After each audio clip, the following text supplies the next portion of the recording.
नमस्कार दोस्तों, आज बात करने वाले हैं ई इनवॉइस और ई वे बिल के रिक्वायरमेंट के बारे में। क्या यहाँ पे nil rated exempt supply, non GST supply या हाई सी सेल के लिए ई इनवॉइस या ई वे बिल बनाना होगा। चलिए समझेंगे डिटेल में। जीएसटी लॉ को भी साथ में समझेंगे कि क्या ये लॉ बोलता है बनाने के लिए। बहुत कुछ सीखने को आपको मिलेगा, बहुत कुछ समझने को मिलेगा। उससे पहले बताना चाहूँगा, जो भी भाई बंधु मेरे चैनल पर पहली बार है, इस वीडियो को पहली बार देख रहे हैं, जिन्होंने अभी तक सब्सक्राइब नहीं किया, सब्सक्राइब कर लीजिए। साथ ही साथ बेल आइकन पे भी क्लिक कर लीजिए ताकि इस तरह का कंटेंट आपको मिलता रहे। तो दोस्तों बात करते हैं, क्या exempt supply, nil rated supply, non GST supply के लिए ई वे बिल या ई इनवॉइस बनाने की रिक्वायरमेंट है।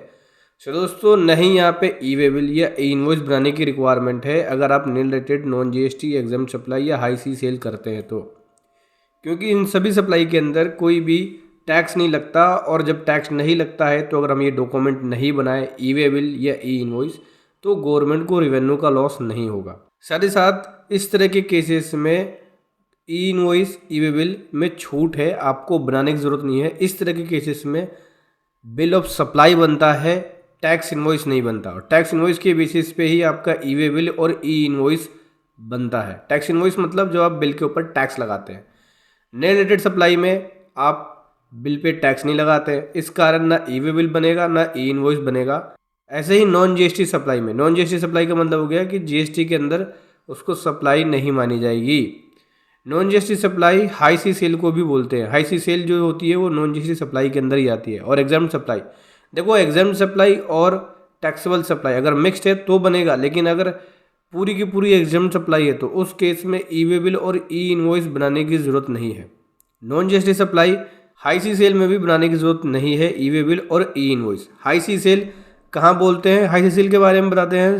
शेड्यूल 3 के अंदर देख सकते हो। शेड्यूल 3 में ऐसी ट्रांजेक्शन होती है जो कि जीएसटी के अंदर ना ही गुड्स की सप्लाई मानी जाती है, ना ही सर्विस की सप्लाई मानी जाती है। मतलब नॉन जीएसटी सप्लाई को ट्रीट किया जाता है। शेड्यूल 3 के अंदर बताया जाता है नॉन जीएसटी सप्लाई के बारे में।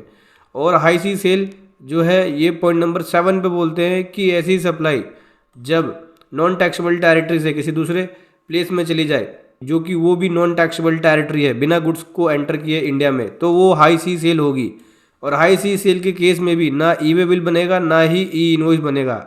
हाई सी सेल के केस में बिल ऑफ सप्लाई बनता है, टैक्स इनवॉइस नहीं। और इस केस में आपको ना ई वे बिल और ना ई इनवॉइस बनाना है। इस तरह के केस में रिक्वायरमेंट नहीं होती ई वे बिल और ई इनवॉइस की। ऐसे ही कोई भी नॉन जीएसटी सप्लाई हो जो कि शेड्यूल 3 के अंदर कवर है, उस केस में भी आपको बिल ऑफ सप्लाई बनाना है और उसका ई वे बिल या ई इनवॉइस नहीं बनेगा। नॉन जीएसटी सप्लाई में बहुत सारी सप्लाई है, आप शेड्यूल 3 को देख सकते हैं, ठीक है। जैसे कि सर्विस अगर प्रोवाइड करता है एक एम्प्लॉई एम्प्लॉयर को अपने एम्प्लॉयमेंट के लिए, तो उस केस में भी उसको नॉन जीएसटी सप्लाई मानी जाती है, ठीक है। सर्विस प्रोवाइड की जा रही है कोर्ट के द्वारा, ट्रिब्यूनल के द्वारा, तो उस केस में भी ये नॉन जीएसटी सप्लाई होती है। कोई फंक्शन परफॉर्म हो रहा है मेंबर ऑफ पार्लियामेंट के द्वारा, member of state legislative members के द्वारा, ठीक है, तो इस केस में भी नॉन जीएसटी सप्लाई होती है।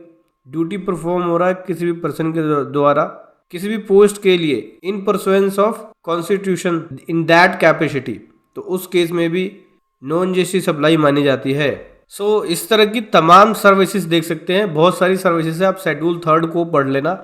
बेसिकली कहने का मतलब यही है कि जो नॉन जीएसटी सप्लाई होती है उस केस में भी आपको ई वे बिल या ई इनवॉइस बनाने की ज़रूरत नहीं है।